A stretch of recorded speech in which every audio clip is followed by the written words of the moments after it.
asalaamaaleykum wa rahmatullahi taala wa barakaatu mbokk yi ñuy topp ci internet bi rawatina ci seen chaîne bi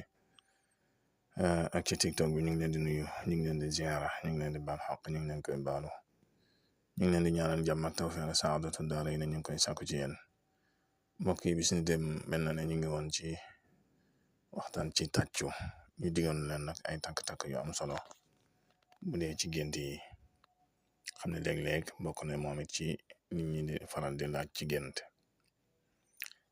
di tàccu nag dafa am tàcc yoo xam ne tàccuk ndokkeel la am tàcc yoo xam ne tàccuk sànji mooy xuloo wala xastante wala dàq yooyu nag bu ci nekk mën na am lu muy tegtale ci gént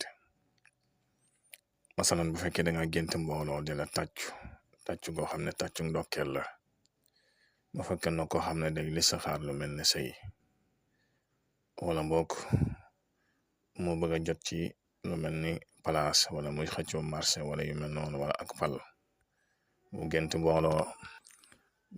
mbooloo di ko tàccu ndokkeel loolu dana ci jot bu dee ak fal baax na dana falu bu doon listixaar ab sayit dañ koy xamal ne baax na mën a caa tàbbi kilifa bu géntee mbooloo di ko tàcc di ko mel ne di ko sànni loolu naqar wu mi am la mën naa nekk it ku mbooloo mi di wan ginnaaw ku gént mbooloom jigéen di tàccu wante comme niñ koy def rek loolu la mën naa nekk coow mën naa nekk cat ku tëdd tawat mu génte mbooloo di ko teeru di ko tàccu loolu mën naa tekki ku ñuy ngatanu barsàq maanaam koo xam ne diggam dafa jege ku gént ñu koy tàcc muy fecc loolu naqar la ak wéradi la bu fekk na koo xam ne day listixaar lu mel ne tawat bu géntee mbooloo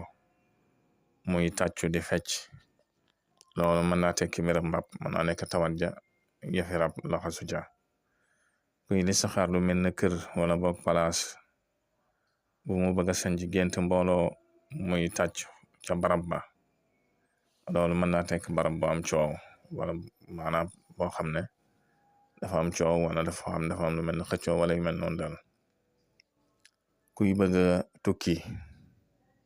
gént ku koy tàcc ba fatt ay noppam loolu ñaare dana tekki ak tere gu méttee métti ku gént sa soxna di la tàccu wala sa borom kër di la tàccu yooyu xeeti coow yuy dikk la ak diggante danga ci bàyyi sa xel bu baax ku gént ñu lay tàccu ngay daw loolu dana tekki coow luy dikk dana tekki fitna yooyu am kon mbokk yi ay takk-takk la yu am solo yoo xam ne ci maanaa ci tàcc lay dox comme ni ma la ko leeral la woon sànq rek tàccu ndox dafa am tàcc yoo xam ne tàccu ndokkeel la am tàcc yoo xam ne tàccuk sànji la yooyu day feeñ ci gént bu baax a baax te takk-takk yi ma la ci misaal dana la dimbali ba nga mën ci am ak dégg kon ngay wéy di abonné ci chaîne bi ak di ko tasaare ndax bokk na ci li koy dundal wasalaamu aleykum wa rahmatullahi wa barakaatu